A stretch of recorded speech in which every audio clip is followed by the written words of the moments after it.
Hello, I'm Dr. Franklin Solers. I'd like to welcome you to Transformation and Transcendence Roundtable podcast. We're going to discuss things spiritual, psychological, mystical. We're going to combine psychotherapy and psychological concepts since have all been trained as therapists, but all walk a spiritual path. We're going to combine all these elements and help with inspiration and guidance and coaching and support for each of you's spiritual growth. That's the intention. So we'll rely on case material. We'll rely on ancient wisdom as well as psychological awareness, depth psychology, Jungian psychology, Bionian psychology, different kinds of depth psychology that can be of help to you. So thanks for joining us, and we hope you enjoy the journey, and we hope to be of service to you and help you in your growth. That's our mission. So thank you, and here we go.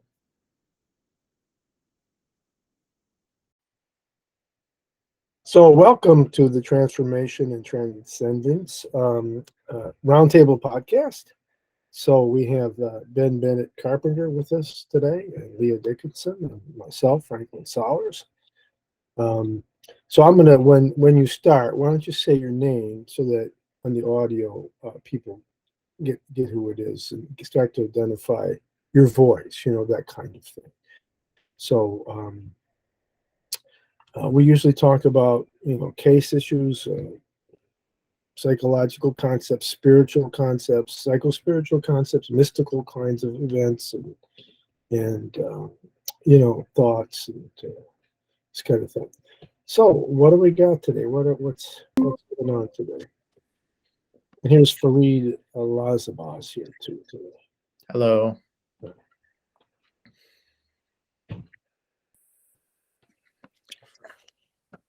Well, this is Ben here. And one thing I was wondering about as a question that maybe just to throw out there for all of us is with transformation and transcendence coaching, what those words mean, to each of us, or what we associate with those words. What do you think about that one? Yeah, that's good. Yeah. Okay. Sure. So, since you brought it, why don't you start? Yeah, I should probably start then, right? Yeah. Yeah. Well, I think they're very powerful words, and they're also the type of things that I think a lot of people right away may have their own associations with them, and so then they can be very productive and promising in terms of what people attach to them. And on the other hand, sometimes people they might sound abstract, and it's like, wait a minute, I like those sound really cool, but I don't really know what they mean, so I want to know about more of what they mean. And I think, super roughly speaking, I think if I had to kind of like give my path over many years, I probably was like, just super roughly speaking, I was probably like in sort of aspirationally the transcendence mode for a very long time. And then it was like, wait a minute. I had kind of some realizations in different ways there. And I was like, then I think I was in the transformation mode for a very long time. And I suppose it's all mixed up, right? But I think it's very powerful for me to be linking these two things, to have that and right in there that brings them both together. Yeah, so there's definitely more that I could say there, but that would at least be my first crack at it. It gets us started. Mhm. Yeah, when I think of transformation, I think of redirecting energy that people have that aren't being used for productive and meaningful ends, and redirecting them to live a more constructive and meaningful life.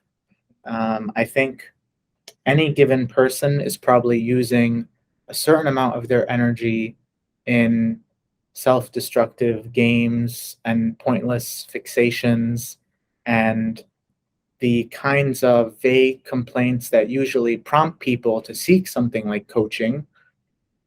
I think of that as a kind of a distorted vitality or energy. Um, Transformation for me is understanding why that misdirected energy is there and trying to find more appropriate targets. If you're a self-defeating person, it seems that your aggression, for example, is directed towards yourself for whatever reason. You decided at a young age you're not capable of manipulating the environment in the way that you need to, so you decided to manipulate yourself and give yourself constant deadlines that you never live up to, and give yourself high standards that you can never achieve. And in that way, you're kind of beating yourself up chronically.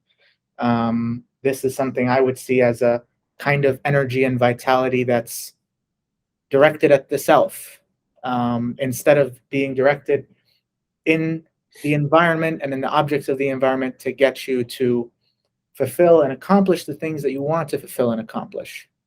So to me, transformation is to recognize the ways that these drives, let's call them, exist in you in a kind of distorted way, an unproductive way, and sorting them out and straightening them out so that you can go out and live in a way that's more reflective of your values, and more productive. And of course, I say that as a person who has worked with clients before, where something very similar to what I described was exactly what ends up happening. What seems at first to be lack of discipline or organizational skills is actually just a kind of energy that's being directed at the self instead of the environment. The transformation that occurs is to recognize that, to understand it, to accept it, to take ownership for it, and then to redirect all of that energy and vitality into the environment. And usually that's when people start to feel a little bit more alive, a little bit more engaged, a little bit more there. And that, I think, is worthy of the title transformation. As for transcendence, I'm going to kick it off to someone else because, frankly, that's a big word for me, and maybe I'll take a crack at it later. But curious what you guys might think about that. All right. Hi. So my name is Leah, so everyone knows my name. So when I think of, since I guess I'll hit the hammer on the head with the transcendence definition. So I was actually thinking of Maslow's hierarchy when I was thinking of transcendence, just because specifically, like when we look at the hierarchy, there's at the bottom the physiological, then above that safety, above that's belonging and love, and then, esteem, cognitive, aesthetic, and self-actualization. And above self-actualization is this idea of transcendence. So it's like transcending all of these specific needs that we as human beings need, specifically around being clothed, feeling taken care of, being nourished, working through our own defenses, working through areas where we have an opportunity for further awareness for why we do the things that we do. And I think it starts moving in when we talk about transcendence into this bliss or joy. So it's not that you're suddenly no longer a human being, but it's that you're no longer, you have all of your other areas of needs that are taken care of for you. And so now you have this opportunity to really go into your fulfillment and your meaning and really start doing things that present joy, opportunities for creativity, like I know Dr. Solers has mentioned many times. And so it's an opportunity, I think, live more fully as a human being, rather than being focused on all of these other areas that needed work prior to getting there. Yeah, all good, all good. This is Franklin again. So, Dr. Solers, some people say so. Yes, transformation. The difference between transformation and transcendence without transformation is that it incorporates the evolution of the shadow to a more positive kind of state. Shadow elements, the lower self, the dark stuff. As Fareed was talking about, energies directed at the self, what these would be in self-defeating behaviors, usually negative energies directed towards the self, not positive, right? So what transformation is understanding the shadow elements and kind of working with them, understanding that what's getting in our way of success or pleasure or joy or greater capacities for love is maybe our own selfishness or our own fear or our own judgments and self-criticism and negativities towards others that we start to feel maybe will come back on us, envy, all these kinds of things that typically, not typically, I don't know, many times have not been worked on. In other words, many people try to approach transcendence from the point of view of just positive visualization, which I think has its merits, or just mindfulness, being there, which again has its merits. But it does often leave behind the lower self negative elements of the personality that will keep us stuck, that are like anchor stuck in the ground as we try to move along. And so when we can turn around and start to look at some of that stuff at times, not that we don't want to do positive visualization, we do. We want all the positive stuff, but we also want to include the fact that sometimes we get in our own way without quite knowing it. And this is part of the process, is understanding how our resistances and the anchors we put in the ground and our fears of going forward and these kinds of things, which allow us to move to a higher and deeper state, which the idea is that this isn't just an outer kind of picture of the universe as benign, but that we have within us the wisdom, the love, the capacity for joy and pleasure and guidance from the divine spark, from parts of us that have the poetic, you might say, that's inspired. So both outside and inside, and the work of psychology and psychotherapy over the years has helped people to understand themselves in deeper ways. But it's often stopped with the idea of, well, this spirituality is different. But when you really work on yourself, psychologically, you begin to notice that you become more and more peaceful, and your anxiety goes down, and your fears go down, and you're able to move into different states of positive relationships, positive things at work, success, sometimes more wealth, sometimes not, but a lot of times it is, because you may have resistance. You may have a sense that money is like a bad thing, It's like, that's like contaminates the spiritual process, that kind of thing. So anyway, it involves all these things. It is the capacity to be the best human we can be, and also bring out the sacred, the divine, the spark, the unitive consciousness. I'm going on a lot, but the unitive consciousness, which is a sense that what we do for each other, we do for ourselves, and what we do for ourselves, we do for each other. And when you use your inner guidance, you can intuitively grasp when when maybe at the moment I need to kind of emphasize what my self-care, and another moment maybe I need to give something to other. I have to, kind of put my self-care down and like really go out and try to be helpful, and that's the primary thing. And I get more joy and maybe even some self-care out of doing that, out of giving to someone else. So we transcend these dualities. Yeah, there's the transcendence. Transcend these dualities in the transformational process, right? With the transformational process. So that was a lot, but anyway, we're just kind of having broad strokes right now, right? So, yes to all this, and Maslow's hierarchy can fit quite well. Especially his later, is when he included the transcendent element. That wasn't there in the beginning for Dr. Maslow. Yeah.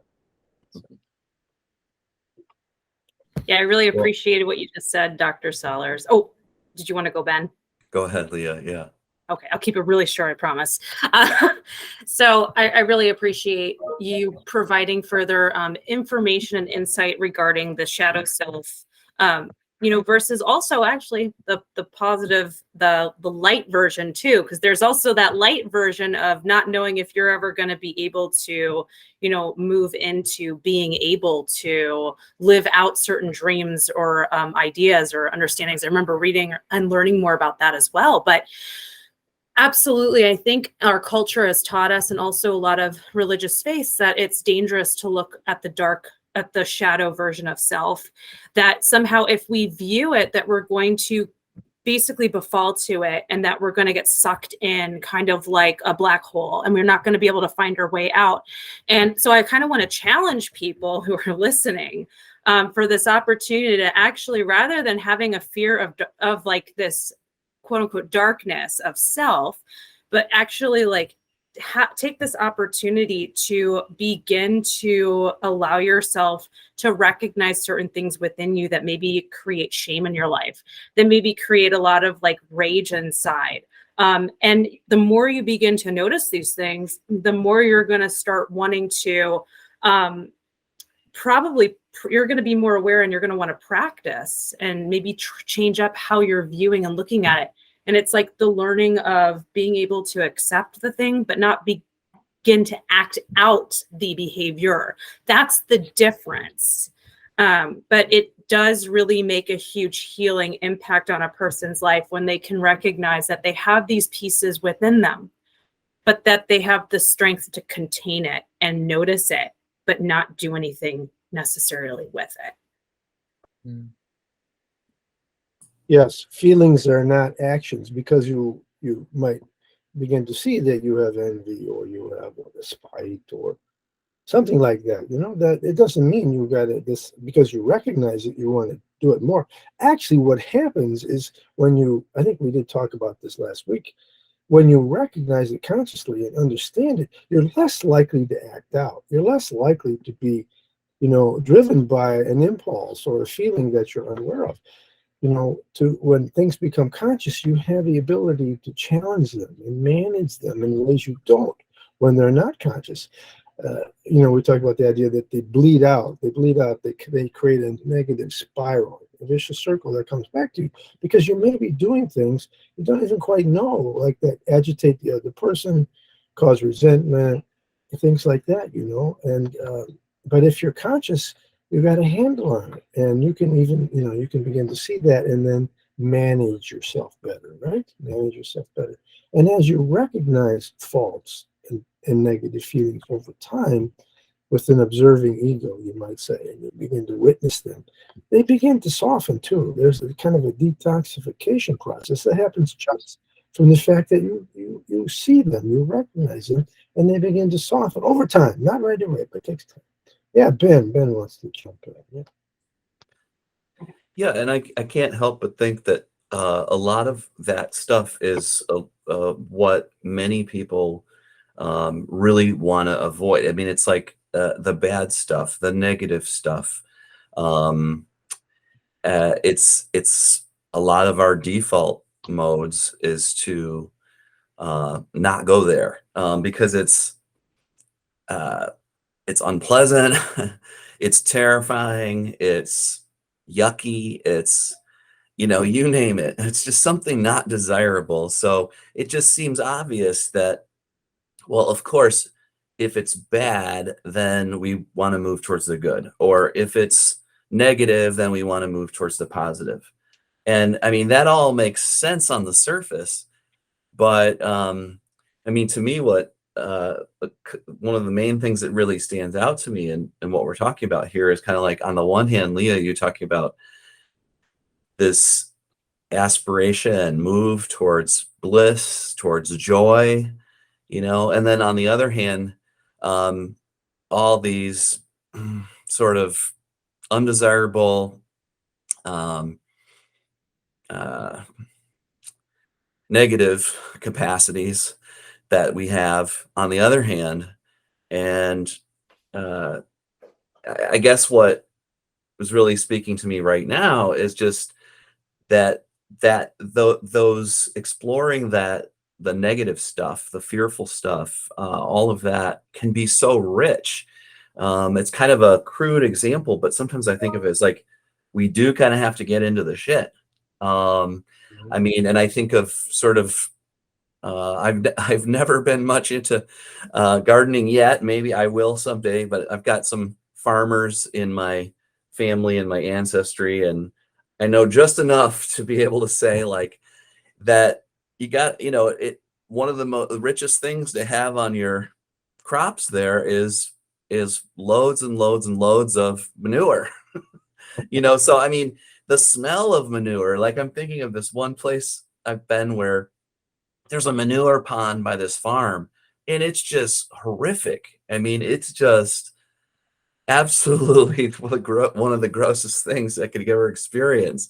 But just realizing that really simple, simple sort of metaphor of that stuff is rich for growth. And anyway, that's me going on and on there a little bit about, I think it's just an ongoing revelation to me that the negative stuff can be a tremendous source of information and change. Yes. Mhm. Well, in keeping with the spiritual theme and responding to what you said, Ben, there's a quote that the greatest trick the devil ever pulled was convincing people that he doesn't exist.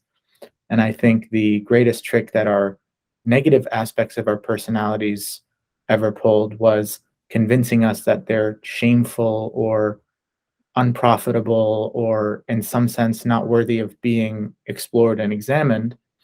And this is something we have talked about before, which is the paradox about these shadow aspects or negative qualities is if you try to push them away and suppress them, it's not a matter of out of sight, out of mind. That's not how the psyche works.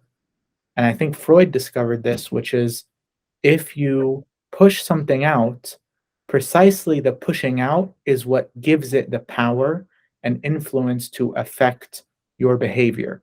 So this is a paradox that is so contrary to our intuition that I think every person in some sense falls into the devil's trick, so to speak, of if I push it out of sight, then it will be out of mind, it will not have an influence. And if I step into the shit, to use your metaphor, Ben, then that's when I can get into trouble. When in reality, when you start to explore negative aspects, whether it's deep-seated jealousies or irritation or even cruelty, these sides of ourselves that we don't want to explore, when we start to soften up and try to understand them and take ownership of them, that's when we can get a grip on them and have our behaviors reflect our higher values and not these lower qualities. So this is a paradox that I hope everybody really takes to heart, which is it seems like not getting into it and pushing it away is the right thing to do, because maybe in real life that is true. Maybe in real life, if something's bothering you, okay, I have this, it's bothering me, I'm going to put it in my desk, I'm going to forget about it. Sure, it can't do much damage in my drawer. The mind doesn't work that way. The way the mind, the psyche works is if you push them aside, precisely the act of pushing them aside is what gives them greater power and greater control. Another word that's coming to mind is integration. I think the ideal state of being is where your thoughts and sensations and motor activities are all coordinated. You're paying attention to the right thing, you're feeling the right thing, you're acting the right way. That level of integration that people aspire to, I think, is impossible unless you can start to explore and examine and take ownership of these negative qualities. So, just in the purpose of leading a more holistic and integrative life, I think it's also important to examine some of these, as we call them, shadow aspects. Absolutely. Yeah. I'm right there with you, Fareed. And I just want to add in there that, I mean, I wonder about how everyone else in this group would also um, take, if we took like an extreme example, make a distinction. So say it's like an extreme situation where someone's feeling homicidal. So then what do we do with that? Because someone could misinterpret what I think we're all kind of saying of like, oh, I mean, then we're not saying this, but if it was misinterpreted like, oh, I feel homicidal, like I should just accept that and go with it, and we're not saying that. So what are we saying with that distinction? That's for everybody. I could answer it too, but Okay. Okay. Well, I think go with it is the difference. I mean, how do you go with it? We certainly don't go in terms of acting out, but it may benefit you if you feel so mad you feel like killing somebody. It may benefit you to know it, right? And then you can ask yourself, what's going on? Why am I so dysregulated? What am I putting out there that's creating such a fury in me? That kind of thing. Are there better ways to handle this? Or better ways to do it?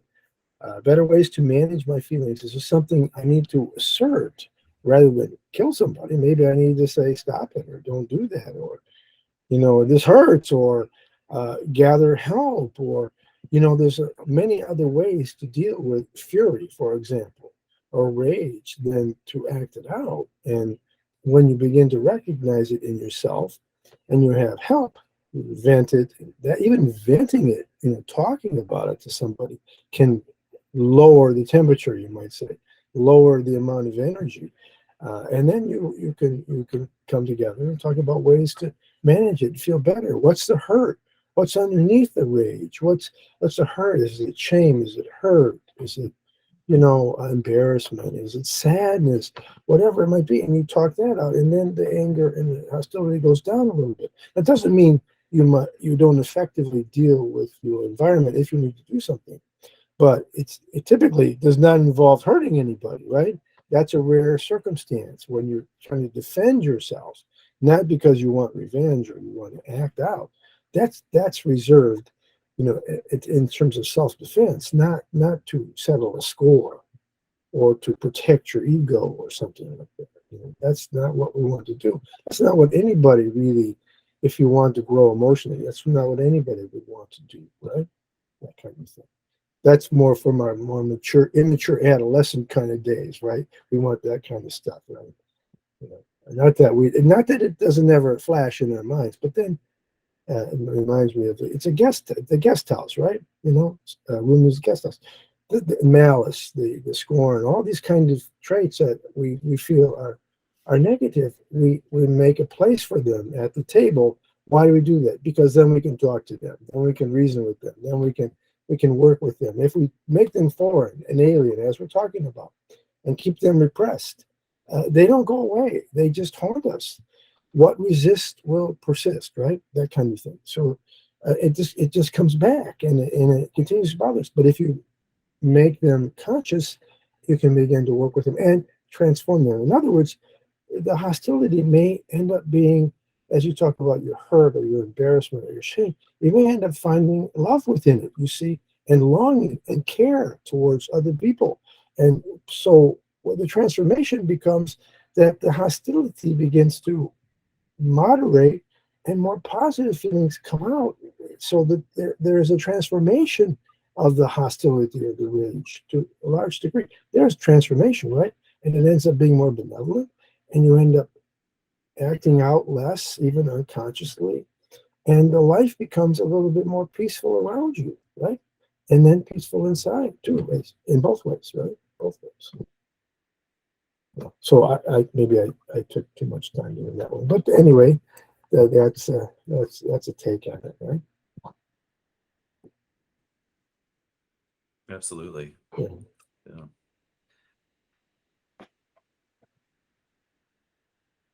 So we are talking a little bit more in broad strokes, right? But we do sometimes talk about case material from coaching and stuff, like montages, at least, we put together.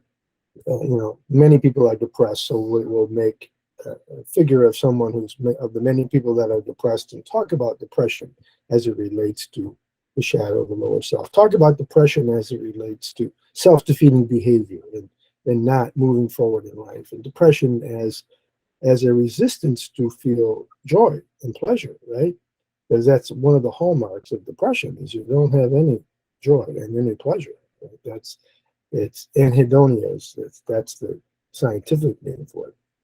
This incapacity to feel pleasure when you're depressed is a hallmark of depression. So these things I think are important to talk about. And sometimes, short of having a major clinical depression, we just go through contractions where we have downtimes and we don't feel as happy and we don't feel as, like we want to move out and engage life. And those are elements that can be talked about in coaching too. So it brings up the point, again, that the coaching platform, Transformation and Transcendence, will be launched. I think this weekend it's going to be launched. So anyone who's interested in working with, Fareed, Ben, and Leah, and Joshua Morrow, and maybe others down the line, you're welcome to call us. I don't have the number, darn it. And we'll put it up in a text when we launch the video. Anyway, we have a phone number, and you can also, it can be Dr. Franklin Soller's. I might give you the wrong. Next time we'll have all that. I see. We're looking. We're starting. We're just starting, so I have glitches here, but we'll get there. Anyway, you can look for us online, Transformation and Transcendence Life Coaching. Yeah, and so we're starting that, and also next week we're launching the book Food for Thought, and it's a psyche, spirit, and soul. Food for thought, psyche, spirit, and soul. Stories, poems, and sayings for inspiration and emotional growth, emotional and spiritual growth. That'll be out on Amazon.com and Kindle books, and you can get it electronically and paperback. And many of us have contributed to it, those stories and sayings and things like that, that hopefully you'll find interesting. So it's an easy read. Some of the stuff we're talking about is a little dense, but the read, I think, is easier.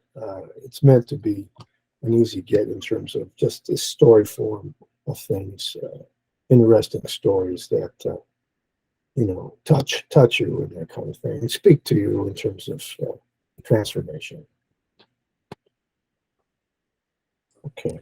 Well, I'm also kind of thinking here too, like one entrance point for all this. Let's say if I was a client, or and I could, even if it's just me, but I have the sense that a lot of people have experience in something like therapy, and it's very satisfying, and yet there's like, wait, there's something more I'm looking for with this. And one really easy label for that is the spiritual, or it's not spiritual, because sometimes people may or may not identify with that word, but then they say, well, it's not spiritual, but it's something more, or it's whatever it is, whatever the word is.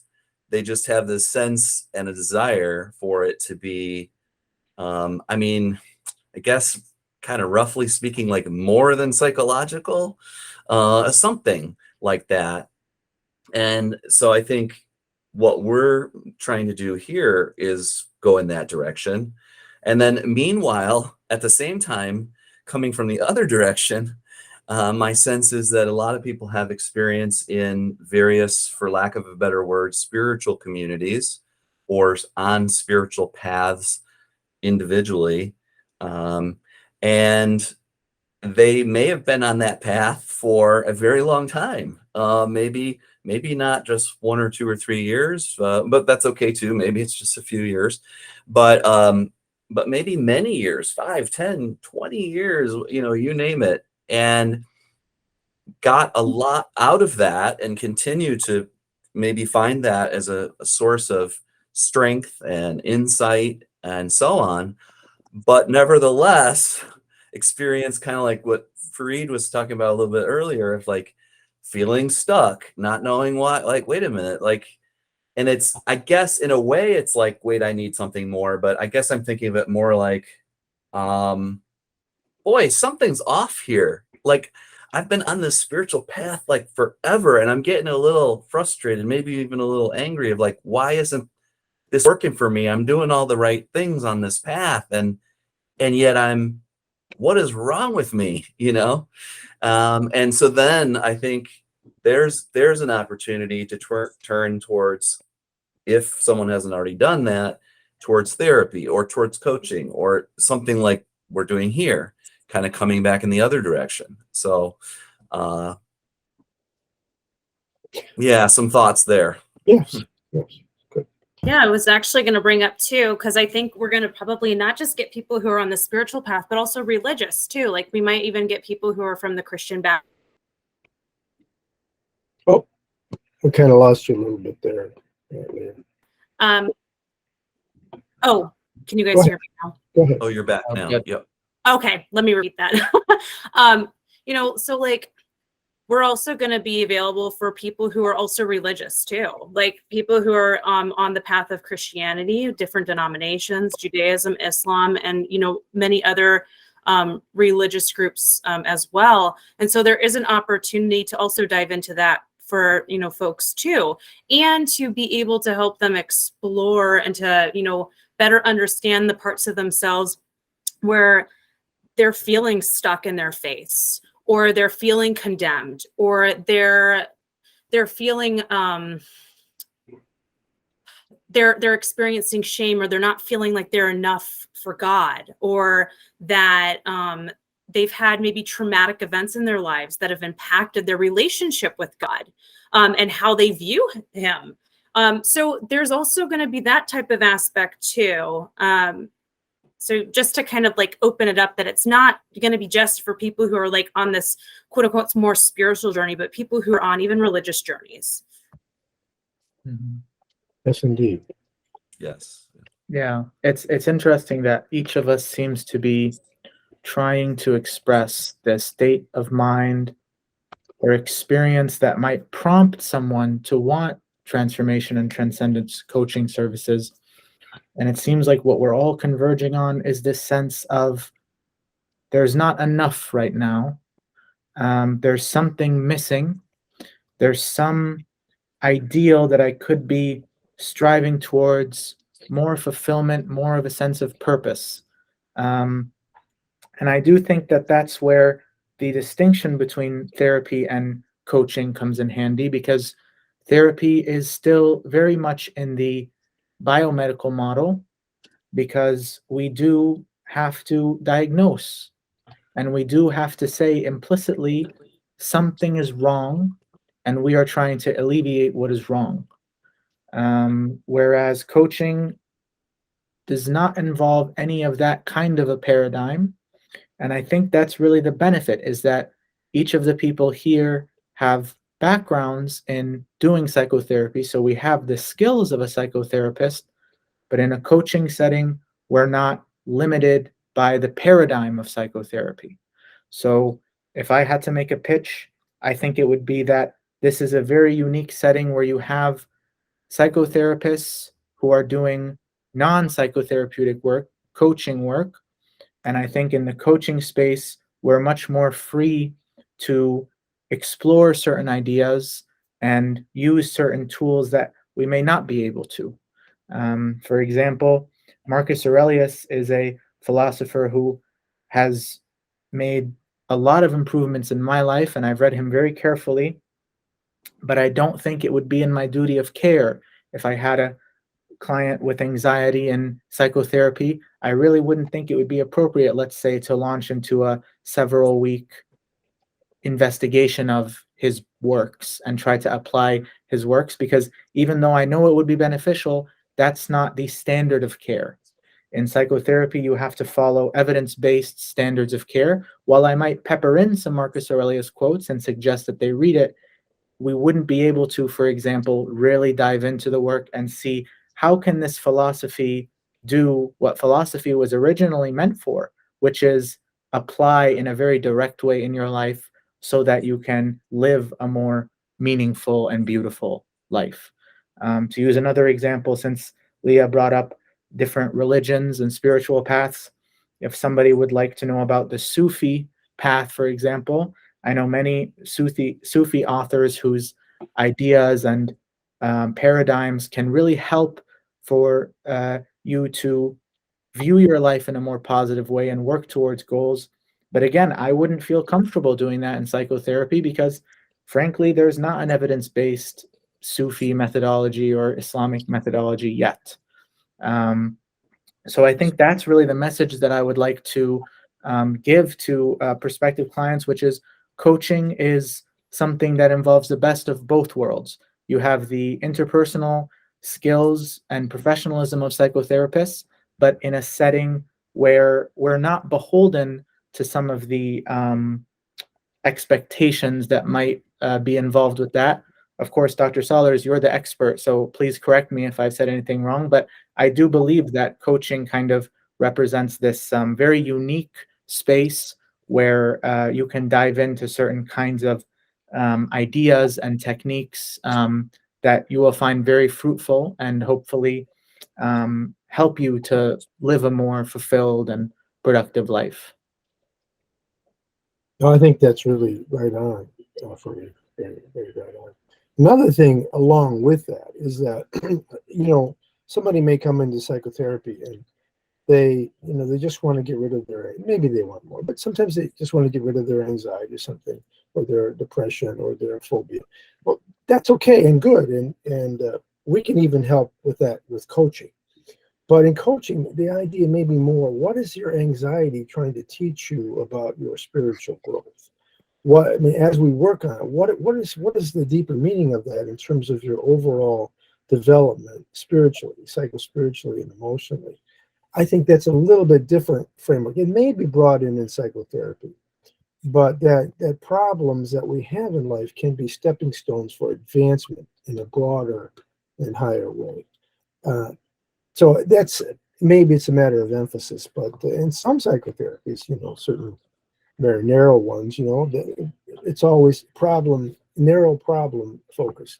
Some of the better psychotherapies, depth psychotherapy and broader therapies, they take into account greater elements of the personality. But we probably want to even go a little step further. That as we work on your anxiety, we're trying to help you advance spiritually and emotionally overall. That's a transcendence. Yeah, I was actually thinking as you were talking about that too, Dr. Sollers. I was like, oh, dream interpretation has a little fit here as well. Just because, oh my goodness, dreams in general sometimes are guiding us and leading us towards like greater meaning in our lives, especially dreams that are coming forth from or maybe our own personal anxieties that we're dealing with in our living day. It's interesting because, and I'll keep it real short. Like last week, I was literally having one anxious dream after one anxious dream after one anxious dream after one. And I started noticing patterns and I started remembering key important facts. And then I started utilizing that information to go, okay, what is this trying to tell me like in my actual daily life? And I got some really good information, which could be utilized in like a coaching platform.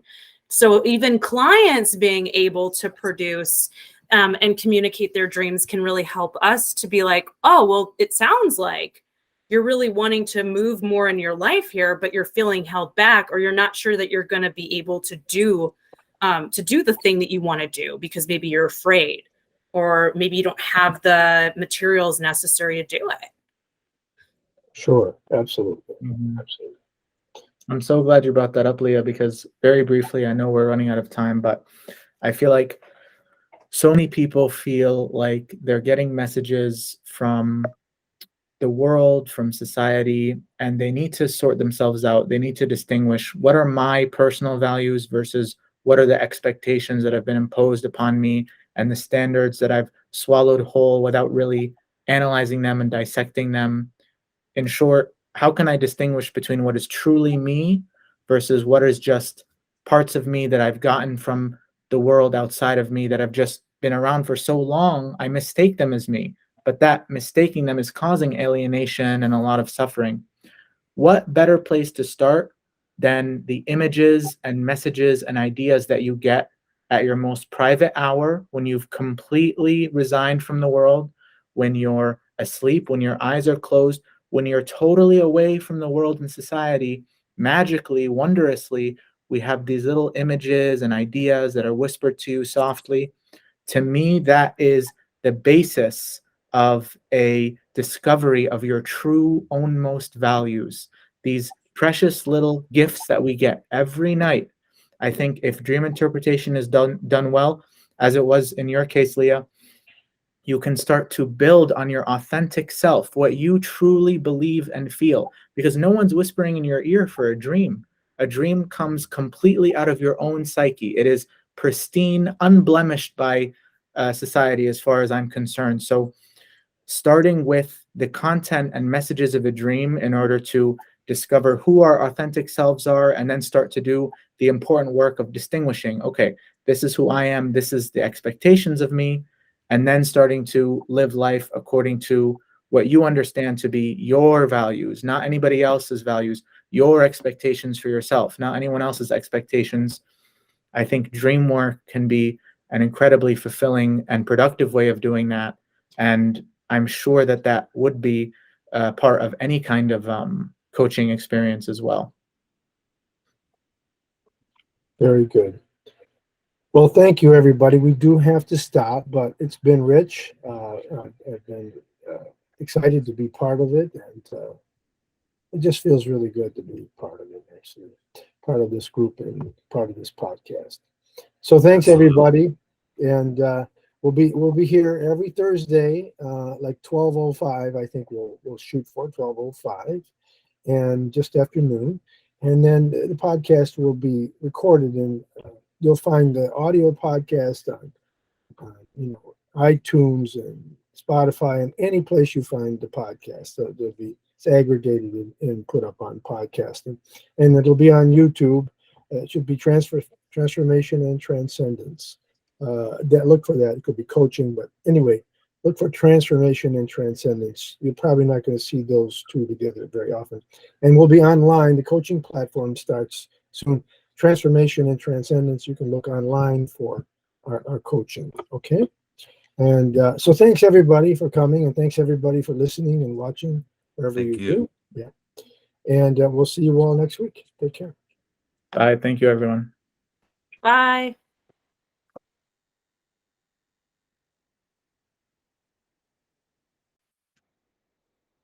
So thank you very much for being part of our Transformation and Transcendence Roundtable podcast. We'll be having this podcast every Thursday at 12 noon, but then it will be uploaded where you could be able to find it on any podcast platform that you have, Apple, Spotify, etc. And it should be will be on YouTube as well. So thanks for joining us, and we hope it's been helpful in your spiritual and emotional growth, and that you've gleaned a little bit of blessing and insight and inspiration for your growth as you go forward. May it blossom throughout your day. Okay, thanks again. See you next time.